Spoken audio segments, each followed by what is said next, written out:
national awakening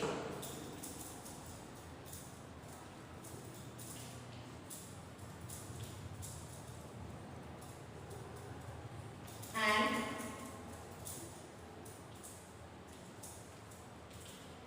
establishment of political organization in India का second part start करेंगे। इसमें हमने आपको जो स्टार्टिंग कर रहा था उसमें जो reason of the national awakening in India detail में एक्सप्लेन कर दिया था कि क्या रीजन थे नेशनल अवेकनिंग के हमारे इंडिया में। Political reason, religious and social reference, impact of the western culture, education and thinkers, impact of the contemporary European movements, development of means of communication and transport, impact of ancient Indian culture, Indian newspaper and literature, the British policy of economic exploitation, and last one is the policy of racial discrimination. And उसके बाद मैंने आपको बताया था Ilbert bill कि Ilbert bill क्या था। जो ये जिसमें जजेस होते थे इंडियन जजेस जो होते थे वो यूरोपियन क्रिमिनल्स के केसेस को डील नहीं करते थे, है ना। तो यहाँ पे इल्बर्ट पास हुआ कि जो इल्बर्ट मीटिंग में पास किया गया कि ये जो पॉलिसी है डिस्क्रिमिनेशन की उसको खत्म किया जाए और साथ में जो इंडियन जजेस हैं वो यूरोपियन के भी केसेस को हैंडल करेंगे। लेकिन यूरोपियंस इसके अगेंस्ट आ गए, उन्होंने बहुत ज़्यादा प्रोटेस्ट करना स्टार्ट कर दिया इस बिल के अगेंस्ट और कह दिया कि ऐसा नहीं होना चाहिए। तो ये क्या हुआ, ये वहीं पे इल्बर्ट बिल खत्म कर दिया गया और इसका बुरा असर हमारे इंडियंस पे पड़ा। Now we will start the next topic, political organisation period to the establishment of Indian National Congress. Indian National Congress से बनने से पहले जो कुछ पॉलिटिकल ऑर्गेनाइजेशन थे हम उसके बारे में यहाँ डिस्कस करेंगे। 19वीं सेंचुरी में पीसफुल पॉलिटिकल मूवमेंट स्टार्ट हुआ था हमारे इंडिया में। एजुकेटेड इंडियंस जो थे वो इकोनॉमिक एंड पॉलिटिकल जो हमारी इंडियन कंडीशन थी उससे अनअवेयर नहीं थे, उन्हें पता था सब। तो ये क्लास ने कुछ पॉलिटिकल एक्टिविटीज़ को ऑर्गेनाइज किया। इनका मेन जो ऑब्जेक्ट था कि एक रिप्रेजेंटेटिव ऑर्गेनाइजेशन को एस्टैब्लिश करना, freedom of expression and thinking, expression और थिंकिंग की फ्रीडम रखना एंड इकोनॉमिक एक्सप्लॉयटेशन को एबॉलिश करना। ये एक्टिविटीज़ जो थी ग्रेजुअली कन्वर्टेड हो गई डिमांड्स। पहले तो ये एक्टिविटीज़ क्या थी, डिमांड के लिए थी, लेकिन ग्रेजुअली कन्वर्ट हो गई फॉर द फ्रीडम। ये एक्टिविटीज़ स्टार्टेड हुई थी Bengal, Mumbai, Madras where British Raj had first establish, जहाँ पे सबसे पहले ब्रिटिश राज एस्टैब्लिश हुआ था। आफ्टर द स्ट्रगल ऑफ 1857 के स्ट्रगल के बाद जो नेशनल अवेकनिंग थी intensified and the main political organisation form were Poona Sarvajanik Sabha, Indian League, East Indian Association, Madras Mahajan Sabha and Bombay presidency association. 1857 के स्ट्रगल के बाद एक पॉलिटिकली अवेयर हो गए थे लोग, मतलब उनमें कहते हैं ना पॉलिटिक्स चेतना का जो आवाज़ थी वो बहुत ज़्यादा तेज़ हो गई थी और कुछ पॉलिटिकल ऑर्गेनाइजेशन जो फॉर्म हुई थी वो हुई थी Poona Sarvajanik Sabha, Indian League, East Indian Association, Madras Mahajan Sabha और बॉम्बे प्रेसिडेंसी एसोसिएशन है। जो ऑर्गेनाइजेशन था उसकी डिमांड सिर्फ क्या था, लोकल ही नहीं रही थी बल्कि वो पूरे की पूरी नेशनल डिमांड पे कन्वर्ट हो गई थी। पहले तो ये वकालत करते थे कि हमें कुछ लोकल डिमांड चाहिए, लेकिन धीरे धीरे चीज़ें बढ़ के नेशनल डिमांड पे पहुंच गई और यहाँ पे ऑर्गेनाइजेशन जो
कर रहेंगे उसका establishment between the year 1870 and 1818।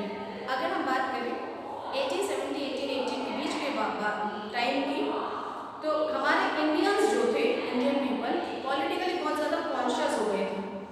And the year 1885 उन्हें एक platform ready for establishment political organisation on the national basis, और उन्हें क्या किया था, एक प्लेटफॉर्म एस्टैब्लिश किया जहाँ पे वो अपने नेशनल बेसिस पे पूरा का पूरा सब कुछ कर सकते थे।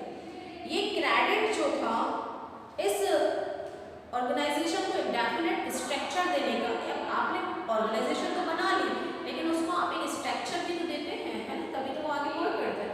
तो ये क्रेडिट जाता है एक ब्रिटिश रिटायर्ड ऑफिसर को जिनका नाम था A.O. ह्यूम।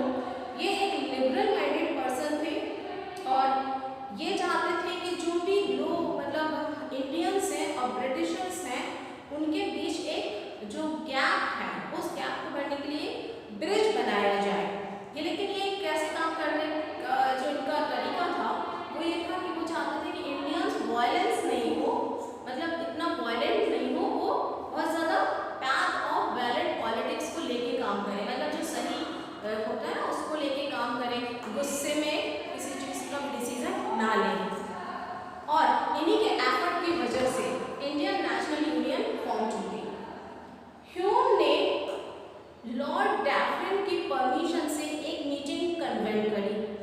ये इंडियन नेशनल यूनियन की मीटिंग होनी थी 25 दिसंबर एंड 31 दिसंबर को पूना में। इसका ऑब्जेक्ट ये था कि जो इंडियन पीपल्स हैं जहाँ पे भी अलग अलग स्टेट में जो लोग काम कर रहे हैं अपनी फ्रीडम्स को लेके अपनी डिमांड्स को पूरा कराने के लिए उन्हें एक प्लेटफॉर्म मिले, वो उस मीटिंग में आए और एक दूसरे से एक्यूटेंट हो, मतलब परिचित हो जाए कि हाँ हम इस शहर में हैं और ये वर्क कर रहे हैं और आप इस शहर में तो ये काम कर रहे थे। एक सम्मेलन टाइप का होता है ना कि लोग मिलते हैं, बात करते हैं, अपने आइडियाज़ को एक्सचेंज करते हैं, तो इस तरीके का वो चाह रहे थे।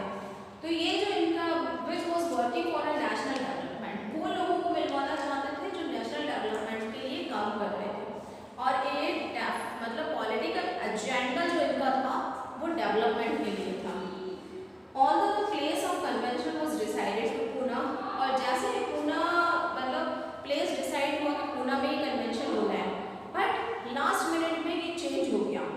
ये चेंज हुआ और ये जो convention held on the Mumbai held at Mumbai on 28 December 1885 in Gokuldas Deshpal Sanskrit college.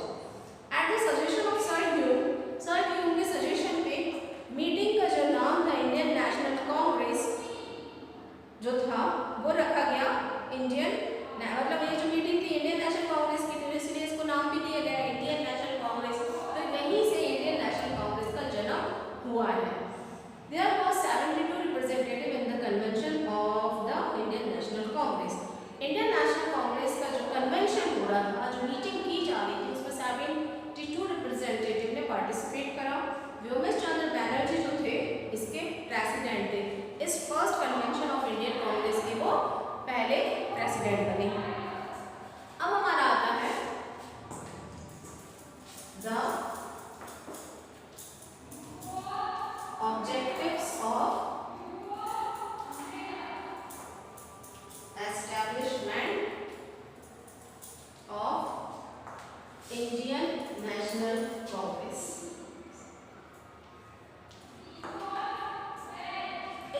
कोई भी चीज फॉर्म कर दी जाती है, बना दी जाती है, उसको स्ट्रक्चर भी दे दिया जाता है, उसकी मीटिंग्स भी हेल्ड कर दी जाती है, बट उसका ऑब्जेक्ट क्या होता है, उसका कोई उद्देश्य तो होता है ना कि अब उसका क्या उद्देश्य है।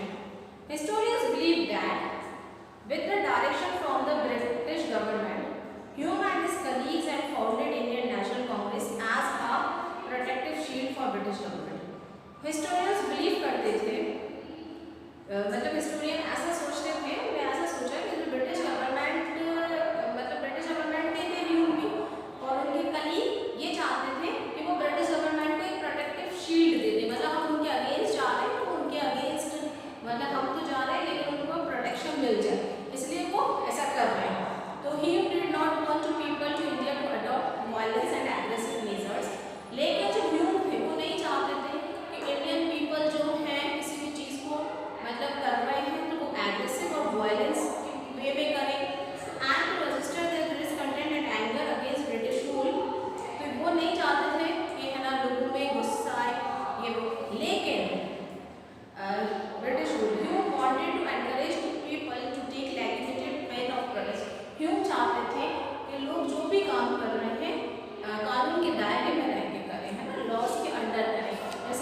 अपील करे, memorandum they, delegations they, and जिससे ब्रिटिश गवर्नमेंट इन्फ्लुएंस हो और वो अपनी डिमांड को पूरा करे। जो लीडर थे कांग्रेस के, उन्होंने AOU की लीडरशिप को एक्सेप्ट कर लिया इजी, क्योंकि in the foundation of Indian National Congress, because they were not in the position of the having an open conflict with the British government in existing circumstances. ऐसे circumstances को देखते हुए जो leaders थे कांग्रेस के, उन्होंने क्या करा, AOU की लीडरशिप को एक्सेप्ट कर लिया, क्योंकि उन्हें पता था कि अभी ये जो सब कुछ चल रहा है उसमें हम ओपन कॉन्फ्लिक्ट्स ब्रिटिश गवर्नमेंट के साथ नहीं कर सकते, मतलब उनके साथ हम टकराव नहीं कर सकते हैं। तो ये बहुत ज़्यादा सेंसिबल कोऑपरेट किया उन्होंने ह्यूम के साथ, और एक कॉमन प्लेटफॉर्म मिला जहाँ पे वो अपनी प्रॉब्लम्स को, अपनी कंट्री की प्रॉब्लम्स को एक साथ होकर डिस्कस कर सकते थे। National movement of those time, उस टाइम के जो नेशनल मूवमेंट था उसमें नेशनल फीलिंग्स, रेस्टलेसनेस, जो class of the people, dissolution of Indians from the British Liberal Party and need felt by different political organisation to have a centralised political form और main reason for the establishment of Indian National Congress. Indian National Congress को establish होने का main reason क्या था, जो लोगों में nationalist feeling को जगाना, जो रेस्टलेसनेस हो गई थी ना लोगों के बीच में, उसको खत्म करना, disillusionment of Indians from the British Liberal party, British Liberal party से जो डिसल्यूजनमेंट हुआ था इंडियंस का, वो सबके लिए इंडियन नेशनल कांग्रेस का क्या था, गठन हुआ था, है ना, एस्टैब्लिशमेंट है। जो फर्स्ट प्रेसिडेंट थे हमारे कांग्रेस के व्योमेश चंद्र बैनर्जी, उन्होंने कुछ ऑब्जेक्ट बताए थे कि क्यों इस फर्स्ट कन्वेंशन 1885 में उन्होंने कुछ ऑब्जेक्ट बताए नेशनल इंडियन कांग्रेस का। फर्स्ट है to promote friendship and mutual intimacy among people who work enthusiastically for the country. लोगों के बीच में फ्रेंडशिप और म्यूचुअल इंटीमेसी, मतलब दोस्ती और आपसी घनिष्ठता होती है ना, बहुत ज़्यादा क्लोज हो जाते हैं, उसको बढ़ाना, और वो ताकि वो क्या कर सके, उत्साह ही होकर अपने देश के लिए काम कर सके।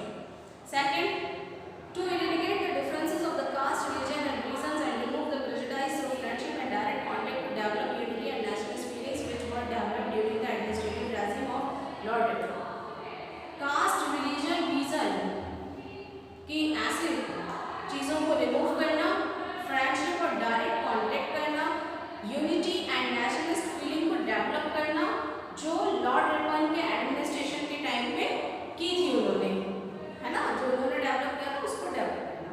Third, to document the contemporary and burning problems of India with the help of the educated and matured individuals through a careful and detailed discussion. एक डॉक्यूमेंट बनाना जिसमें ना इंडिया की जो बर्निंग प्रॉब्लम्स हैं, है ना, जो मतलब इतनी तेजी से प्रॉब्लम्स हो रही थी इंडिया में, उसमें एजुकेटेड और मैच्योर्ड इंडिविजुअल्स को लेके केयरफुली और डिटेल डिस्कशन करना उस पे, है ना, कि क्या प्रॉब्लम चल रही है हमारी इंडिया में, क्या हो रहा है, तो उसको एजुकेटेड और मैच्योर्ड इंडिविजुअल्स को लेके इस बात पे डिस्कस करना। फोर्थ है to chart a programme of political activities and public good for next 12 months. और पॉलिटिकल एक्टिविटीज और पब्लिक गुड्स के लिए एक अगले आने वाले 12 महीनों का एक चार्ट बनाना, उसमें प्रोग्राम्स बनाना उस चार्ट में कि अगले 12 महीनों में आप पॉलिटिकल एक्टिविटीज और पब्लिक गुड्स के लिए क्या कर सकते हैं। Very soon this organization took the shape of National Labour Organization and became an expression of feelings of India। और बहुत जल्द ही ये ऑर्गेनाइजेशन ने नेशनल लेबर ऑर्गेनाइजेशन का आकार ले लिया था, और यहाँ पे इंडिया क्या करने लगे थे, अपने फीलिंग्स ऑफ मतलब एक्सप्रेशन ऑफ फीलिंग्स करने लगे थे। अब हमारा नेक्स्ट टॉपिक है the development of nationalism, liberalism and extremist nationalism. मतलब nationalism, liberalism and the extremist nationalism. Following the establishment of Indian National Congress, representatives from all the caste, followers of every religion and classes participated in the first convention। जो establishment हुआ था Indian National Congress का, उसमें different caste के, हर religion class के लोगों ने representative थे, वो चाहे वो किसी भी कास्ट के हो, चाहे किसी भी क्लास के हो, चाहे किसी भी रिलीजन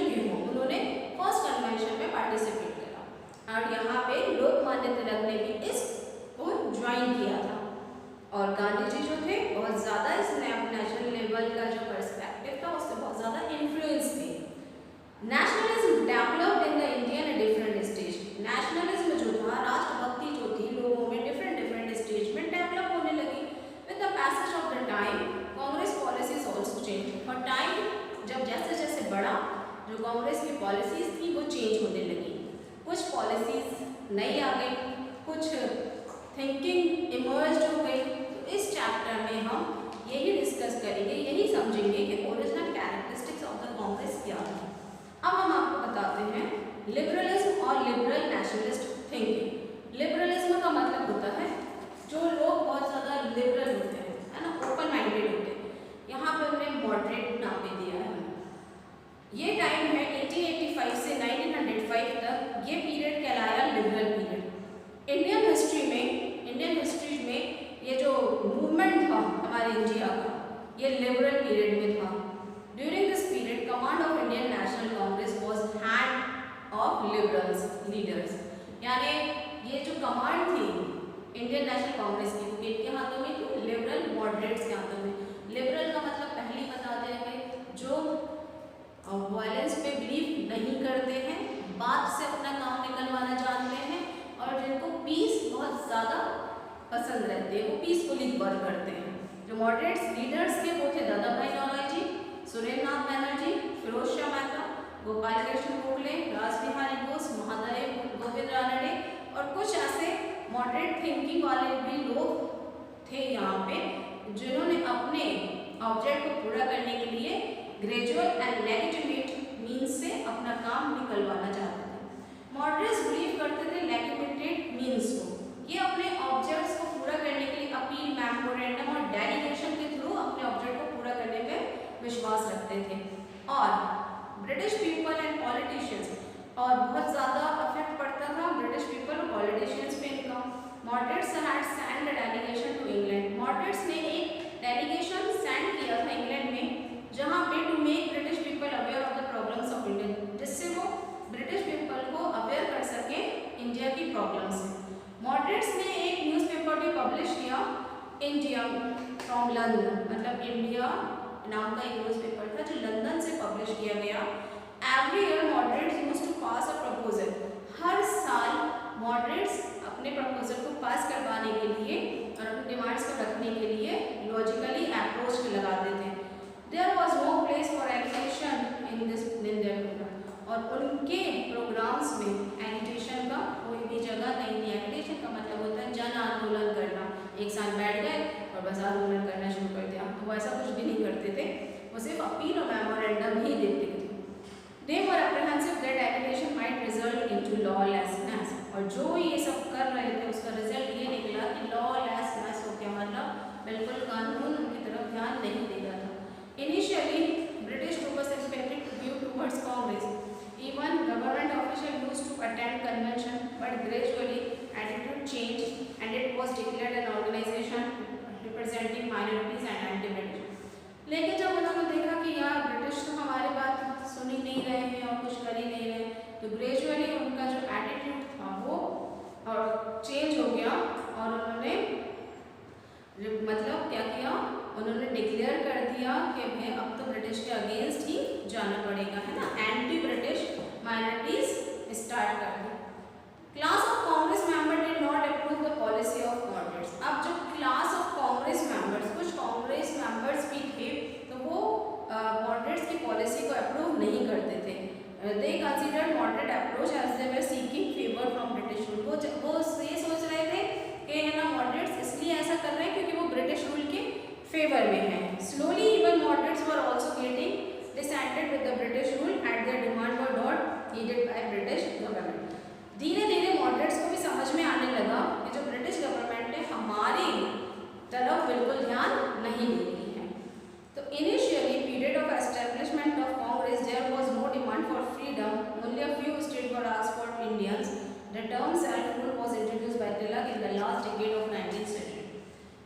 जब इनिशियल पीरियड था कांग्रेस के एस्टेब्लिशमेंट का, तो वहाँ पे डिमांड नहीं थी फ्रीडम के लिए, कुछ ही लोग स्टेट थे जो ये डिमांड कर रहे थे, कुछ ही स्टेट थे ऐसे, पूरे कंट्री में डिमांड नहीं थी, कुछ ही स्टेट ऐसे डिमांड कर रहे थे। उसके बाद लोकमान्य तिलक ने एक वर्ड है सेल्फ रूल, उसको इंट्रोड्यूस किया। ये इंट्रोड्यूस किया गया था 19th सेंचुरी के लास्ट में, है ना, last decade of 19th century में ये वर्ड इंट्रोड्यूस किया गया। Then topic is importance and achievements of moderates. अब इम्पोर्टेंस एंड अचीवमेंट्स क्या था मॉडरेट्स का? जो मॉडरेट्स थे वो सक्सेस ही नहीं हो पाए अपनी डिमांड्स को पूरा करने के लिए अपील करके और मेमोरेंडम देके, लेकिन जो क्रेडिट है स्ट्रगल का वो ज़्यादा है उनको, क्योंकि उन्होंने अर्ली फ्रीडम जो थी, मतलब अर्ली लाइफ जो कांग्रेस की थी उसकी जो बात स्ट्रगल ऑफ फ्रीडम की जो थी शुरुआत तो उन्हीं ने करी थी ना, कि भले वो कैसे ही कर रहे हो, है ना। तो उन्होंने एक प्लेटफॉर्म प्रोवाइड किया ताकि वो नेशनल प्रॉब्लम्स और एजुकेटेड पीपल्स जो है पॉलिटिकली कॉन्शियस है उनके लिए एक प्लेटफॉर्म प्रोवाइड किया कि वो वहाँ पे अपने प्रॉब्लम्स को डिस्कस कर सकते थे। मॉडरेट्स चाहते थे कि जो ब्रिटिश रूल है वो वेलफेयर, मतलब हमारे वेलफेयर के लिए काम करें। They never hesitate for criticising British rule, वो बिल्कुल भी क्रिटिसाइज नहीं करते थे ब्रिटिश रूल को, मतलब उनको बिल्कुल प्रॉब्लम नहीं थी ब्रिटिश रूल से। दादाभाई नौरोजी जो थी made people of Indian aware of outflow of money from India and give adverse impact on Indian economy.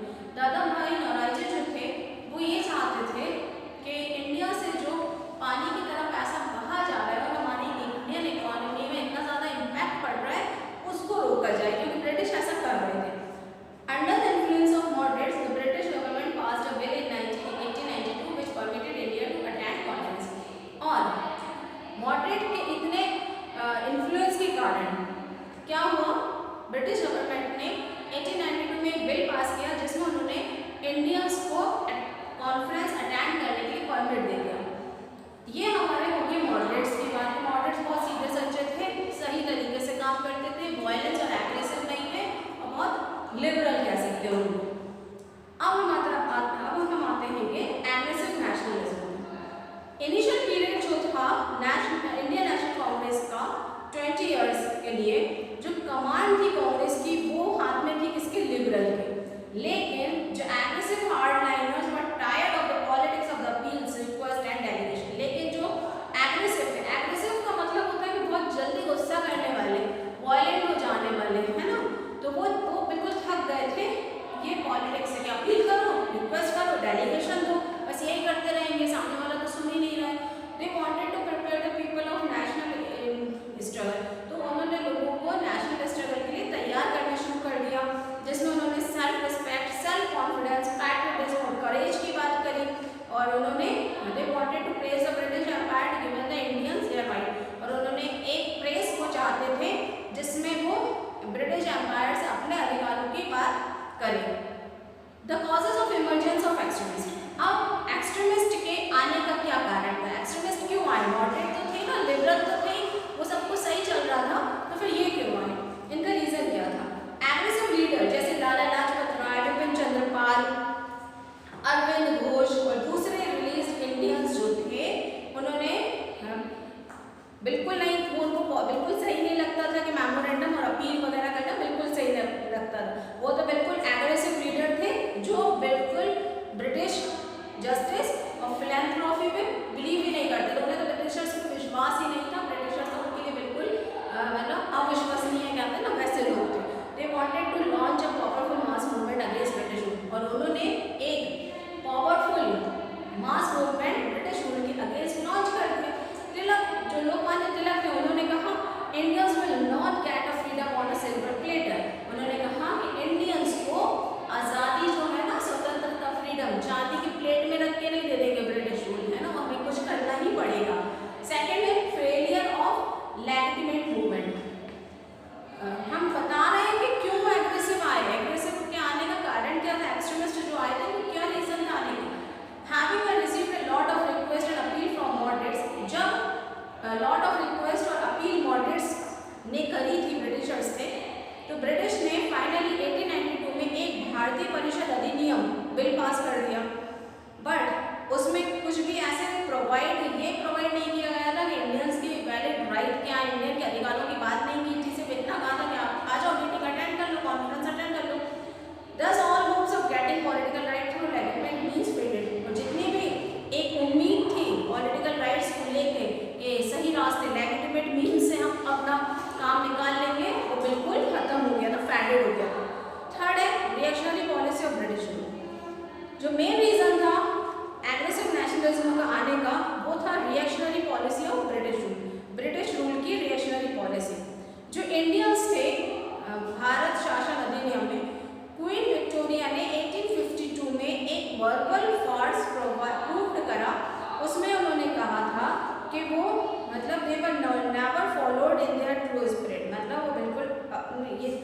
मतलब बिल्कुल फॉलो नहीं करेंगे ट्रू स्पिरिट को।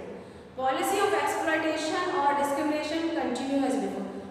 जो क्वीन विक्टोरिया थी उन्होंने एक प्रूफ की चीज़ें कि जो इंडियंस के साथ हो रहा है अब ऐसा नहीं होगा, जो सब कुछ हुआ है वो खत्म कर देंगे, कुछ नहीं होगा। लेकिन उन्होंने ऐसा कुछ भी नहीं करा ब्रिटिशर्स ने, वो कंटिन्यू डिस्क्रिमिनेट और एक्सप्लॉइट करते रहे इंडियंस को। और वो पीरियड जो था narrow minded rule in Britain, Britain का नैरो माइंडेड रूल का था, और जो कमांड थी इंडियन रूलर की वो also given to the reactionary viceroy in India. किसके हाथों में आ गई? जो रिएक्शनरी वॉइसरॉय थे इंडिया के, उनके हाथों में आ गई। और जो एटीट्यूड था ब्रिटिश एडमिनिस्ट्रेशन का वो कम्प्लीटली रैशनली प्रेजुडाइज था और इनह्यूमन था।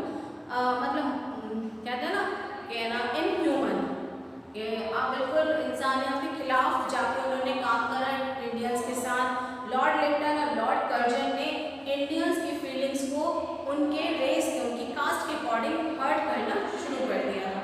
फोर्थ है economic policy of British government. Indian agriculture industries जो थी बहुत ज़्यादा बुरी तरीके से एक्सप्लॉइट हो रही थी, हमारी इंडिया की इकोनॉमी एक्सप्लॉइट हो रही थी ब्रिटिश गवर्नमेंट के द्वारा। ये economic policy patronise the interest of capitalist. The import duty was removed from the British good which caused a heavy loss to Indian cottage industry। अब इंडियन जो थे वो कॉटेज इंडस्ट्रीज में काम करते थे, है ना, कॉटेज इंडस्ट्रीज थी उनकी, तो उन्होंने उसमें से जो इम्पोर्ट ड्यूटी थी वो हटा दी, जिसकी वजह से ना इंडियंस को क्या हो गया, हैवी लॉस होना शुरू हो गया। फिफ्थ है social cultural and religious movement. जब 19th सेंचुरी का एंड हुआ तो सोशल कल्चर और रिलीजियस मूवमेंट कंटिन्यूसली इंडियंस के माइंड में प्रिपेयर होने लगा, अपने नाइंसाफ़ी को देखते हुए उन्होंने स्ट्रगल करना स्टार्ट कर दिया। इस मूवमेंट का रिजल्ट ये हुआ कि जो पीपल थे वो उनकी फीलिंग जो थी सेल्फ रिस्पेक्ट, सेक्रीफाइस और सेल्फ कॉन्फिडेंस को लेके बढ़ने लगी।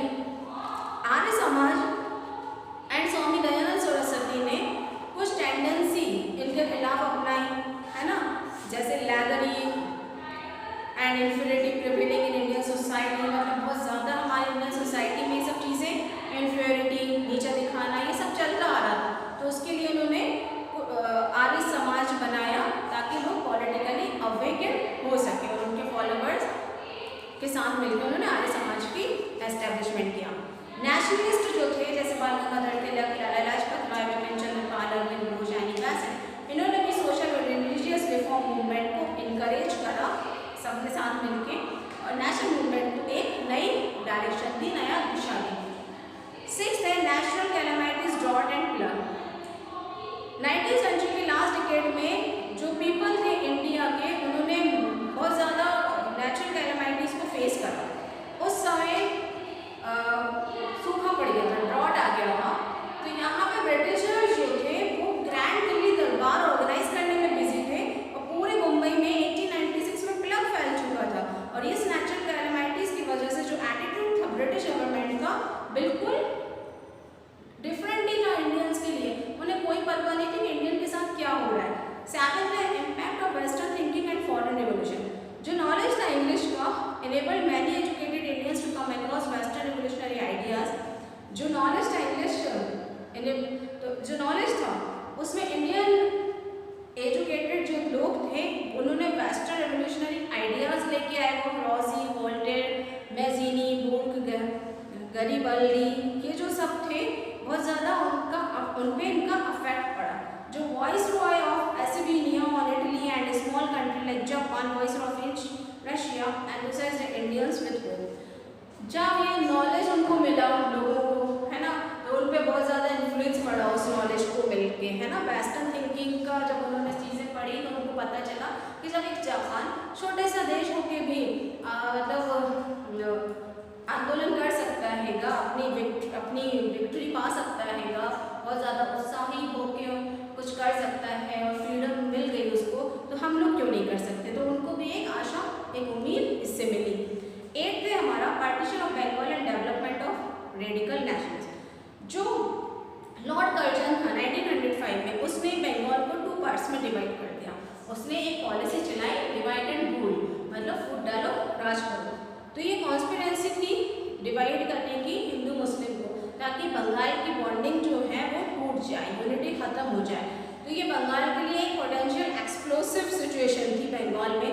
सुरेंद्रनाथ बैनर्जी ने भी लिखा था कि जो पार्टीशन हुआ है बंगाल का वो nationalist movement to take aggressive stand, बहुत एग्रेसिव स्टैंड ले लिया उसने। महात्मा गांधी ने भी एक्सेप्ट करा कि हिंद स्वराज में जो पार्टीशन हुआ है बंगाल का, उसके बाद ही सच्ची जागरूकता तो लोगों में अब आई है। ये हमारा क्या था, ये जो कॉजेस थे इमरजेंस ऑफ एक्सट्रीमिस्ट के, एक्सट्रीमिस्ट आने के क्या रीजन था, वो यही सब रीजन थे जिसकी वजह से एक्सट्रीमिस्ट आ गया। Now next topic is the development of extremist movement and there system of working, यानी एक्सट्रीमिस्ट मूवमेंट का डेवलपमेंट और उनके सिस्टम ऑफ वर्किंग क्या था। जो real extremist representation of national movement was observed in Maharashtra, ये महाराष्ट्र में देखने को मिला हमें। और फर्स्ट टाइम गणेश उत्सव फेस्टिवल ऑर्गेनाइज किया गया ताकि कॉमन लोग पब्लिक आ सके 1893 में, और इसी तरह से शिवाजी जयंती सेलिब्रेट हुई 1899 में लार्ज स्केल में। इसका मतलब हुआ कि नेशनलिस्ट फीलिंग को लोगों के अंदर बर्थ करने के लिए, है ना, लोगों के अंदर डेवलप करने के लिए ये सब फेस्टिवल किए गए। क्यों किए गए? लोग इकट्ठा होंगे, बात करेंगे, जागरूक होंगे चीज़ों को लेके, है ना, तो ये सब चीज़ें हुई। तो इसमें 1896-97 में ये एक सीवर डिस्कंटेंट फैल गया था महाराष्ट्र के लोगों के बीच में, क्योंकि प्लग और ड्रॉट के आने की वजह से। लाला लाजपत राय जो थे वो एक्सट्रीमिस्ट मूवमेंट उन्होंने पंजाब में चलाया था, और बहुत सारे लोग उनसे इंस्पायर हुए और उन्होंने एक न्यूज़पेपर पब्लिश किया, कायस्थ समाचार। बंगाल एक्सट्रीमिस्ट मूवमेंट बंगाल के पार्टीशन के बाद हुआ, वहाँ पब्लिक मीटिंग कंडक्ट की जाने लगी, और इस बंगाल पार्टीशन में प्रोटेस्ट किया गया। विपिन चंद्र पाल ने इसको लीड करा, और न्यूज़पेपर और मैगजीन में प्रॉमिटिंग एक्सट्रीमिस्ट मूवमेंट को कंट्रीब्यूट मिला। Mode of working of extremist leader was quite different from that of the moderates. जो एक्सट्रीमिस्ट लीडर्स थे उनके काम करने का तरीका थोड़ा मॉडरेट से अलग था। They believe sacrifice and martyrdom, sacrifice को बिलीव करते थे कि हमें आज़ादी चाहिए तो सैक्रिफाइस तो करना ही पड़ेगा। सो बायकॉट करो, स्वदेशी अपनाओ, इंडियन एजुकेशन, ये 3 वेपन्स उन्होंने अपने बना रखे थे, जिसका वो ब्रिटिश क्लचेस के लिए आज़ादी पाने के लिए इस्तेमाल करते थे। जो लीडर्स थे वर्ड स्वदेशी और सेल्फ गवर्नमेंट का यूज़ करते थे। By self governance they not only mean obtaining the political right but also establishing political system which would help the India to progress. Self governance का मतलब ये नहीं होता कि सिर्फ हमें हमारे पॉलिटिकल अधिकार ही चाहिए, पॉलिटिकल राइट ही चाहिए, बट इसका मतलब ये भी होता है कि जो हमारा पॉलिटिकल सिस्टम है, ऐसा पॉलिटिकल सिस्टम एस्टैब्लिश करो जिससे इंडियन पीपल की प्रोग्रेस हो सके। एक्सट्रीमिस्ट जो थे उन्होंने एक स्ट्रॉन्ग सपोर्टर करा, बॉयकॉट करा, मतलब जो फॉरेनर्स की चीज़ें थी उनको बॉयकॉट करो और सेल्फ रूल करो। बॉयकॉट का मतलब ये नहीं कि फॉरेन गुड्स अकेला बॉयकॉट करना, बॉयकॉट का मतलब ये कि गवर्नमेंट जॉब्स, इंस्टीट्यूशन और अवार्ड्स को भी बॉयकॉट कर देना। Self rules means corresponding to boycott, boycott करो, सेल्फ रूल अपनाओ। Last decade of 19th century में जो आइडिया था उसमें क्या हो रहा था कि फ्लो हो गई थी हमारी मनी जो थी इंडिया से ऐसे आउटफ्लो होती चली जा रही थी, जिसकी वजह से पूरी तरफ पॉवर्टी थी। तो लोगों ने क्या करा, लोकली मेड स्वदेशी चीज़ें बनाना और उसी का यूज़ करना शुरू कर दिया है, and the use of the local goods become synonyms to nationalism. तो लोकल गुड्स ही क्या सिनोनिम्स यानी सेम मीनिंग का कहलाया नेशनलिज्म में। Boycott and swadeshi movement run by radical nationalist gained enormous success, मतलब बहुत ज़्यादा इनॉर्मस सक्सेस मिलने लगी थी उसको, और वो तेज़ी से बढ़ने लगा था।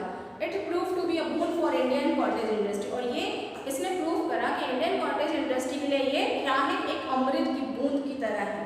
National corpus end fund was made by the development of cottage industry. National corpus के फंड कॉटेज इंडस्ट्रीज में डेवलप होने लगे। बहुत जल्दी स्कूल और कॉलेजेस इस मूवमेंट के सेंटर बन गए। इंग्लिश एजुकेशन जो इंडियन डेवलपमेंट के बीच में इंटेलेक्चुअल का बैरियर था वो था, है ना। तो extremist national attempt to provide intellectual development through the scheme of national education programme. तो एक्सट्रीमिस्ट ने नेशनल एजुकेशन प्रोग्राम के थ्रू लोगों में इंटेलेक्चुअल डेवलपमेंट प्रोवाइड कराने के लिए स्कीम बनाना स्टार्ट कर दी। उनका ऑब्जेक्ट था कि नेशनल एजुकेशन प्रोग्राम में जो प्रोग्राम आपको जो एजुकेशन प्रोवाइड की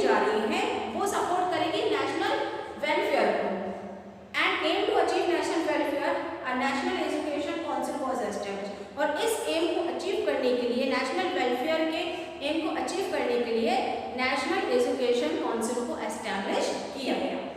now we come the next topic is importance of extremist movement.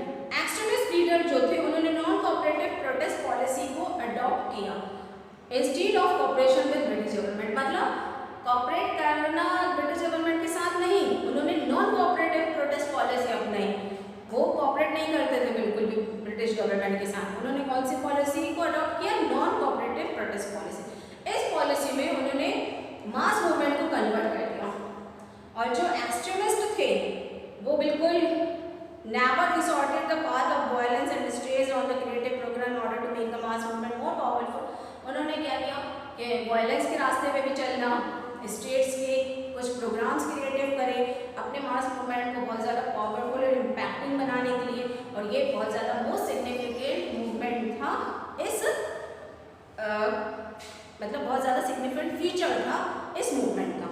They launch boycott, उन्होंने लॉन्च करा बॉयकॉट को, स्वदेशी कॉन्सेप्ट को अपनाया, इंट्रोड्यूस करा, है ना, बॉयकॉट को लॉन्च करा एंड इंट्रोड्यूस द वर्ड स्वदेशी, एस्टैब्लिश करा नेशनल एजुकेशन काउंसिल को, कुछ स्ट्रेस ऑन क्रिएटिव प्रोग्राम्स बनाए, रीएनफोर्स करा डेवलपमेंट ऑफ इनहेरिटेड क्वालिटीज को, जैसे self esteem, self dependence, self reliance हर एक इंडिविजुअल पे,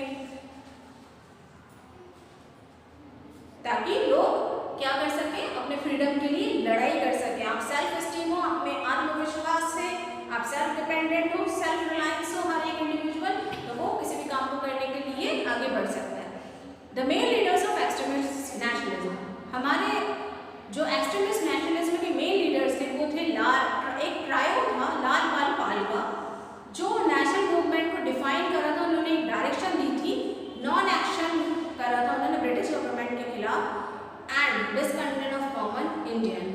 लाला लाजपत राय, विपिन चंद्र पाल, बाल गंगाधर तिलक। लाला लाजपत राय, विपिन चंद्र पाल, बाल गंगाधर तिलक, इन्हीं को लाल बाल पाल कहा गया है। और ये इंडियन के अंदर जो self respect, self confidence, patriotism और करेज की जो फीलिंग जगाने का जो क्रेडिट जाता है वो इन्हीं तीनों को ही जाता है। तिलक को फादर ऑफ एग्रेसिव नेशनलिज्म कहा गया है। जो बाल गंगाधर तिलक थे वो ही फादर थे एग्रेसिव नेशनलिज्म के। इनकी पॉलिटिकल थिंकिंग जो थी वो थोड़ी सी रिलीजियस थिंकिंग भी उसमें इन्फ्लुएंस थी। वो बिलीव करते थे formally place in natural rights, political freedom and principle of justice. He gave the proclamation. उन्होंने हिज पॉलिटिकल थिंकिंग, जो इनकी जो पॉलिटिकल थिंकिंग थी वो इन्फ्लुएंस थी रिलीजियस थिंकिंग से। ये बिलीव करते थे नेचुरल राइट्स पे, पॉलिटिकल फ्रीडम और प्रिंसिपल ऑफ जस्टिस पे। उन्होंने एक प्रोक्लेमेशन भी दिया था, swaraj is my birth right and I shall have it. Swaraj मेरा जन्म सिद्ध अधिकार है, मैं इसको नहीं दूंगा। मतलब मेरा जन्म यही हुआ है, मैं जन्म से यही हूँ, दूसरा आके उसको कब्जा कर ले तो ऐसे मैं कैसे होने दूंगा? तो गुस्सा तो आएगा ना। तो ये ही गुस्सा वो एग्रेसिव कहलाए। He fought for cause of the freedom, और उन्होंने फ्रीडम के लिए लड़ाई लड़ी, self governance all his life, पूरी लाइफ में। और यंगस्टर जो थे बहुत ज़्यादा इंस्पायर्ड थे उनके इस स्ट्रगल के लिए और फेयरलेसली प्रिपेयर किया। उन्होंने अपनी लाइफ को सेक्रीफाइस करने के लिए बिल्कुल बिना डर के वो तैयार थे अपनी कंट्री के लिए। हमारे जो अनदर एक्सट्रीमिस्ट हैं विपिन चंद्र पाल, ये भी थोड़े इन्फ्लुएंशियल ऑरेटर थे। ये जर्नलिस्ट और एजुकेशनिस्ट थे। इन्होंने भी अपनी आवाज़ उठाई न्यू इंडिया और वंदे मातरम में। इन्होंने पार्टीशन जो हुआ था बंगाल का, तो इन्होंने क्या किया, उसके बिल्कुल आगे towards his thinking towards radical nationalism. इनकी जो थिंकिंग थी वो रेडिकल नेशनलिज्म के साथ थी। विपिन चंद्र पाल ने भी एक इम्पॉर्टेंट रोल नेशनल अवेकनिंग इन बंगाल में प्ले किया था। अब हम आते हैं लास्ट एक्सट्रीमिस्ट पे, लाला लाजपत राय। ये मॉडरेट थिंकिंग और एक्शन के बिल्कुल अगेंस्ट, बिल्कुल खिलाफ थे। इनको पसंद ही नहीं था कि मॉडरेट और एक्शन, मॉडरेट थिंकिंग और उनके काम जो कांग्रेस में वो कर रहे थे। इन्होंने भी प्रोटेस्ट किया पार्टीशन ऑफ बंगाल के अगेंस्ट जाके। ये भी चाहते थे कि स्वराज जो है वो हमारे नेशनल डेवलपमेंट के लिए बहुत ज़रूरी है। No reforms, good governance could never replace swaraj. तो कोई भी रिफॉर्म्स, कोई भी अच्छी गवर्नमेंट हमारे स्वराज को रिप्लेस नहीं कर सकती। अगर हमें स्वराज चाहिए तो पूरी तरह से ही स्वराज ही चाहिए। He awakened the people and develop a feeling of self respect. इन्होंने लोगों के अंदर लोगों के अंदर feeling of self respect, self confidence and patriotism और करेज की फीलिंग डेवलप करी।